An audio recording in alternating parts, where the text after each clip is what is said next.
ಪೊನ್ನಿಯಿನ್ ಸೆಲ್ವನ್ 4ನೇ ಪಾರ್ಟಲ್ಲಿ 41ನೇ ಸಂಚಿಕೆ. ಆದಿತ್ಯ ಕರಿಗಾಲನ್ನು ತಾನು ಬೇಟೆಯಾಡಕ್ಕೆ ಹೋಗಿ ತುಂಬ ಕಾಲವಾಯಿತು ಅಂತಾನು ಬಿಲ್ಲು ಬಾಣ ಬಿಡೋದನ್ನೇ ಮರ್ತೋಗಿರ್ತಾನೆ ಅಂತಾನು ಹೇಳಿದನಲ್ವಾ. ಆದರೆ ಅವನು ವೀರನಾರಾಯಣ ಏರಿಕೆರೆ ಕಾಡಲ್ಲಿ ಬೇಟೆಯಾಡಿದ್ದನ್ನು ನೋಡಿದವರು ಆ ಥರ ಅಂದ್ಕೊಂಡಿಲ್ಲ. ಅವನ ಬಿಲ್ಲಿಂದ ಬಂದಿದ್ದ ಬಾಣಗಳಿಗೂ ಆವತ್ತು ಎಷ್ಟೋ ಕಾಡು ಮೃಗಗಳು ಎರಾಗಿ ಹೋಯಿತು. ಮೊಲಗಳನ್ನು, ಮಾನ್ಗಳನ್ನು, ಜಿಂಕೆಗಳನ್ನು, ಕರಡಿಗಳನ್ನು, ಚಿರತೆಗಳನ್ನು ಸತ್ತು ಬಿದ್ದಿತ್ತು. ಪ್ರಾಣಿಗಳು ಯಾವುದು ಕಣ್ಣಿಲ್ಲೇ ಬಿಡದೆ ಇರುವಾಗ ಆಕಾಶದಲ್ಲಿ ಹಾರ್ತಾ ಇದ್ದಿದ್ದ ಹಕ್ಕಿಗಳ ಮೇಲೆ ಅವನ ಬಾಣಗಳು ಹಾರಿತು. ದೊಡ್ಡ ದೊಡ್ಡ ಹದ್ದುಗಳು, ರಾಜಾಳಿಗಳು ಕಿರ್ಚಿಕೊಂಡು ನೆಲದಲ್ಲಿ ಬಿದ್ದಿತ್ತು. ಕರಿಗಾಲನ್ನ ಕೊಲೆ ಇದು ಒತ್ತು ಆಗ್ತಾ ಅವನ ಹುಚ್ಚು ತುಂಬ ಜಾಸ್ತಿ ಆಗ್ತಾಯಿತ್ತು. ಅವನ ಜೊತೆ ಹೋಗಿದ್ದವ್ರಿಗೆ ಜಾಸ್ತಿ ಕೆಲಸ ಇರಲಿಲ್ಲ. ಕುದುರೆಗಳು, ಮನುಷ್ಯರುಗಳು ಗುಂಪಾಗಿ ಶಬ್ದ ಮಾಡಿಕೊಂಡು ಹೋಗಿದ್ದ ಕಡೆ ಕಾಡು ಮಿರುಗಗಳೆಲ್ಲ ಅವ ಜಾಗಗಳಿಂದ ಹೊರಟಿ ಅಲ್ಲಿ ಇಲ್ಲಿ ಓಡಿ ಹೋಯಿತು. ಮಿಕ್ಕಿದ ಜನ ಎಲ್ಲ ಬೇಟೆಯಲ್ಲಿ ಮಾಡಿದ್ದ ಹೆಲ್ಪು ಅಷ್ಟೇ. ಕರಿಗಾಲ ಮೇಲೆ ಹಾರಕ್ಕೆ ಬಂದ ಮೃಗಗಳನ್ನು ಬೇರೆಯವ್ರುಗಳು ಬಾಣ ಬಿಟ್ಟು ವೇಲನ್ನು ಹಾಕೋದು ಕೂಡ ಕರಿಗಾಲ ಬಂದು ಅನುಮತಿ ಕೊಟ್ಟಿಲ್ಲ.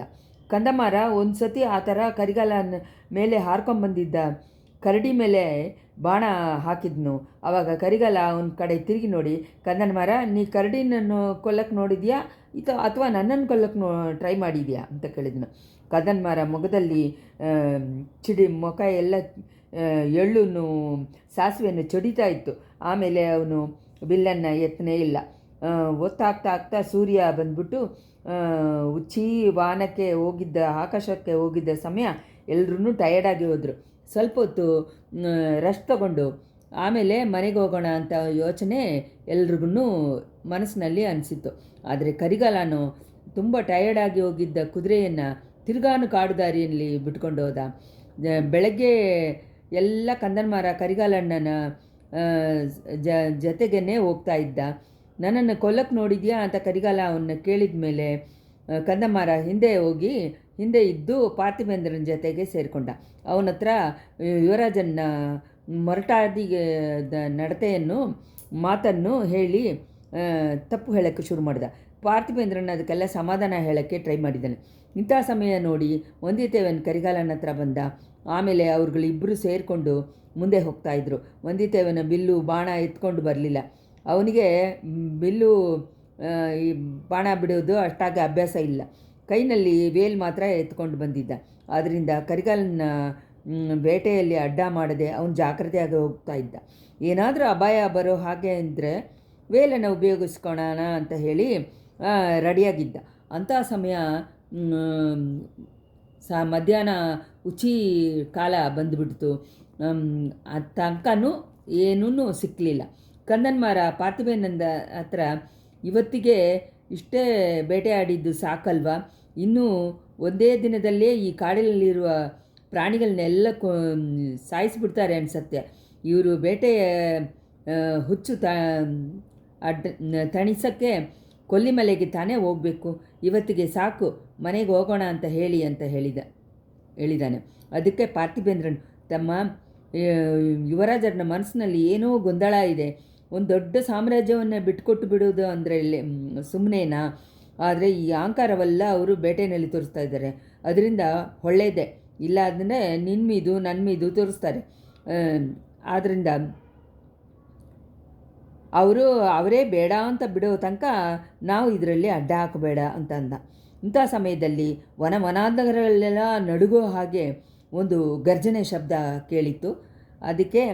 ಅದರಲ್ಲಿ ಕಂದಮಾರ ಮುಖದಲ್ಲಿ ಭೀತಿನ ಸಂಶಯ ಕಾಣಿಸ್ಕೊಂಡಿತ್ತು. ಅಯ್ಯೋ, ಕಾಡಿನ ಹಂದಿ, ಯುವರಾಜರನ್ನ ನಿಲ್ಲಿಸೋಕ್ಕೆ ಹೇಳಿ ಅಂತ ಅಂದ. ಕಾಡು ಹಂದಿಗೆ ಏನು ಅಷ್ಟೊಂದು ಭಯ? ಹುಲಿ, ಕರಡಿ ಎಲ್ಲ ಯುವರಾಜರ ಹತ್ರ ಪಟ್ಟ ಪಾಡಲ್ಲಿ ಆ ಹಂದಿ ಯಾವ ಮೂಲೆ ಅಂತ ಹೇಳಿದಾನ ಪಾರ್ಥಿಬೇಂದ್ರ. ನೀವು ಗೊತ್ತಿಲ್ಲದೆ ಹೇಳ್ತಾ ಇದ್ದೀರಾ. ಈ ಕಾಡುಗಳಲ್ಲಿರೋ ಹಂದಿಗಳು ಹುಲಿ ಕರಡಿಗಳನ್ನ ಕೂಡ ಚಿನ್ನಾಪಿನ ಮಾಡಿಬಿಡತ್ತೆ.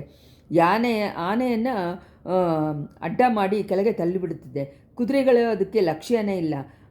ಬಾಣನು ವೇಲುನು ಕಾಡು ಹಂದಿನ ಎದ್ದ ಮೇಲೆ ಪಟ್ಟು ಹಂಗೆ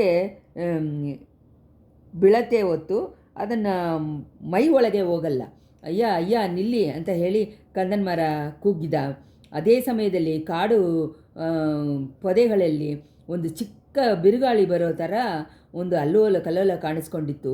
ಮರುಕ್ಷಣ ಆನೆಗಳ ಹಾಗೆ ದೊಡ್ಡ ಕಪ್ಪು ರೂಪ ಒಂದು ಇದ್ದ 2 ಕಾಡು ಹಂದಿಗಳು ಹೊರಗೆ ಬಂತು. ಅದರಲ್ಲಿ ಅವು ಒಂದು ಕ್ಷಣ ನಿಂತು ಕುದುರೆಯನ್ನು ಅವ್ರ ಮೇಲೆ ಬಂದವರುಗಳನ್ನು ಶಾರ್ಪಾಗಿ ನೋಡಿತ್ತು. ಕಂದನ್ ಮರ ಜಾಗ್ರತೆ ಅಯ್ಯ ಜಾಗ್ರತೆ ಅಂತ ಹೇಳಿ ಕೂಗ್ದ. ಹಿಂಬಾಲಿಸ್ಕೊಂಡು ಬಂದ ಬೇಟೆಗಾರರಲ್ಲಿ ಕೆಲವರು ಇಷ್ಟರಲ್ಲಿ ಅಲ್ಲಿಗೆ ಬಂದು ಸೇರಿಬಿಟ್ರು. ಅವರುಗಳು ಕುದುರೆ, ತಾರೆ, ತಪ್ಪಟ್ಟೆ ಎಲ್ಲ ಪ್ರಾಣ ಹೋಗೋ ಥರ ಅವಸರದ ಜೊತೆ ಮೊಳಕೊಂಡು ಕಾ ಕೂ ಅಂತ ಕೂಗಾಡಿದರು. ಆ ಹಂದಿಗಳು ಏನು ಅಂದ್ಕೊಂಡವೋ ಏನೋ ಗೊತ್ತಿಲ್ಲ. ಒಂದು ವೇಳೆ ಅವುಗಳ ಮರಿಗಳನ್ನು ನೆನೆಸ್ಕೊಂಡಿರ್ಬೋದು. ಮರಿಗಳಿಗೆ ಏನಾದರೂ ಆಪತ್ತ ಇಲ್ಲದೆ ಕಾಪಾಡಬೇಕು ಅಂತ ಹೇಳಿ ಆಗಿರ್ಬೋದು. ಆ ತಾರೆ ತಪ್ಪಟ್ಟಾಗೆ ಶಕ್ತಿಗಳನ್ನ ಕೇಳಿ ಭಯಪಟ್ಟಿರ್ಬೋದು. ಹಂದಿಗಳು ಎರಡೂ ಬೇರೆ ಬೇರೆ ದಿಕ್ಕನ್ನು ನೋಡಿ ಕಿತ್ಕೊಂಡು ಓಡೋಕ್ಕೆ ಶುರುವಾಯಿತು. ಕಂದನ್ ಮರ ಅದನ್ನು ನೋಡಿಬಿಟ್ಟು, ಯುವರಾಜ, ನೀವು ಹೋಗಿ ತೊಲಗಲಿ. 5-6 ಬೇಟೆ ನಾಯಿಗಳು ಇಲ್ಲದೆ ಒಂದು ಕಾಡಿ ಹಂದಿನ ಹಿಂಬಾಲಿಸ್ಕೊಂಡು ಹೋಗೋದು ಅಷ್ಟು ಸರಿ ಇಲ್ಲ ಅಂತ ಹೇಳಿದ. ಕರಿಗಾಲ ಅದನ್ನು ಕಿವಿನಲ್ಲಿ ಹಾಕ್ಕೊಳ್ಳೋದೇ ಇಲ್ಲ. ಬಿಲ್ಲನ್ನು ಬಗ್ಗಿಸಿ ಬಾಣವನ್ನು ಬಿಟ್ಟ.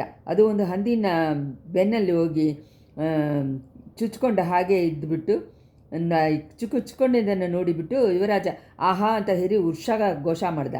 ಮರುಕ್ಷಣ ಆ ಹಂದಿ ಮೈಯನ್ನು ಒಂದು ಕುಲುಕಿಕೊಂಡಿದ್ದ ತಕ್ಷಣ ಅಂಬು ಅಲ್ಲಿ ಬಾಣ ಅಲ್ಲಿಂದ ಕಿತ್ತು ಕೆಳಗಡೆ ಬಿದ್ದುಬಿಡ್ತು. ಹಂದಿ ಮೇಲೆ ಓಡಿತು. ಕಂದನ್ ಮರ ಆವಾಗ ನಗುವಲ್ಲಿ ತುಂಬ ಗೇಲಿನ ಧ್ವನಿ ಇತ್ತು.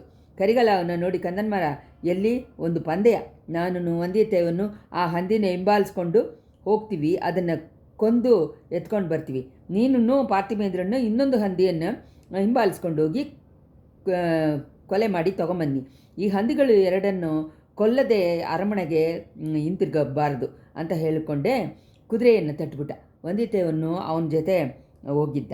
ಅವರುಗಳು ಹಿಂಬಾಲಿಸ್ಕೊಂಡು ಹೋಗಿದ್ದ ಕಾಡುಗಂದಿ ಯಾವ ದಿಸೆಯಲ್ಲೆಲ್ಲ ಹೋಯ್ತೋ ಅಲ್ಲೆಲ್ಲ ಸ್ವಲ್ಪ ಹೊತ್ತಲ್ಲಿ ತನಕ ಗೊತ್ತಾಗ್ತಾಯಿತ್ತು. ಯಾಕೆಂದರೆ ಹಂದಿ ಹೋದ ಕಡೆಯೆಲ್ಲ ಗಿಡಗಳು, ಮರಗಳು, ಪೊದೆಗಳು ಎಲ್ಲ ಹಾಳಾಗೋಗಿತ್ತು.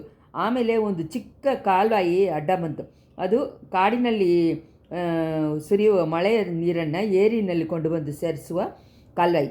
ಆ ಜಾಗಕ್ಕೆ ಬಂದ ಮೇಲೆ ಹಂದಿ ಯಾವ ಕಡೆ ಹೋಯಿತು ಅಂತ ಹೇಳಿ ಕಂಡುಹಿಡಿಯೋಕ್ಕಾಗಲಿಲ್ಲ.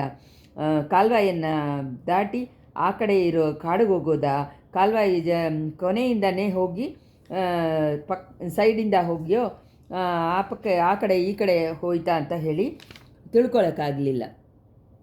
ಅಂತ ಆ ಸಮಯದಲ್ಲಿ ಕಾಲ್ವಾಯಿನ ದಾರಿಯಿಂದ ಗೊತ್ತಿದ್ದ ಏರಿಯನ್ನು ವಿಶಾಲವಾದ ನೀರಿನ ಇದರಲ್ಲಿ ಕಾಣಿಸ್ಕೊಂಡಿದ್ದ ಒಂದು ದೃಶ್ಯ ಅವರುಗಳ ಗಮನವನ್ನು ಕವರ್ ಮಾಡಿತ್ತು. ಅಲ್ಲಿದ್ದವರೆಲ್ಲ ಅಲ್ಲಿ ಅವ್ರ ಒಂದು ಹಡಗೊಂದು ಬರ್ತಾಯಿತ್ತು. ಅದರಲ್ಲಿ ಇದ್ದದ್ದವರೆಲ್ಲ ಹೆಣ್ಮಕ್ಳು ಅಂತಲೂ ಗೊತ್ತಾಗ್ತಾಯಿತ್ತು. ಆದರೆ ಅವ್ರುಗಳು ಯಾರು ಅಂತ ಹೇಳಿ ಗುರ್ತು ಸಿಗಲಿಲ್ಲ. ವಂದಿತೆಯನ್ನು ಕರಿಗಾಲನ ಆ ಸಮಯ ಇದ್ದಿದ್ದ ಜಾಗ ನೋಡಿಯೇ ಆ ಹಡಗು ಬರೋ ಹಾಗೆ ಮೊದಲು ಕಾಣಿಸ್ಕೊಂಡಿತ್ತು. ಆಮೇಲೆ ಬೇರೆ ದಿಸೆಯಲ್ಲಿ ತಿರುಗಿ ಏರಿಕರೆ ಓರವಾಗೇ ಕೊನೆಯಾಗೇ ಇದ್ದ ಇನ್ನೊಂದು ಐಲ್ಯಾಂಡನ್ನು ನೋಡಿ ಹೋಗಿ ಹಡಗು ಮರೆಯಾಗಿಬಿಡ್ತು. ಈ ಬಲವರೆಯ ಹಡಗಿನಲ್ಲಿ ಬಂದವರು ಯಾರಿರ್ತಾರೆ, ಹೆಣ್ಮಕ್ಳು ಹಾಗೆ ಅನಿಸಿತ್ತು ಅಲ್ವಾ ಅಂತ ಹೇಳಿದ ಕರಿಗಾಲ.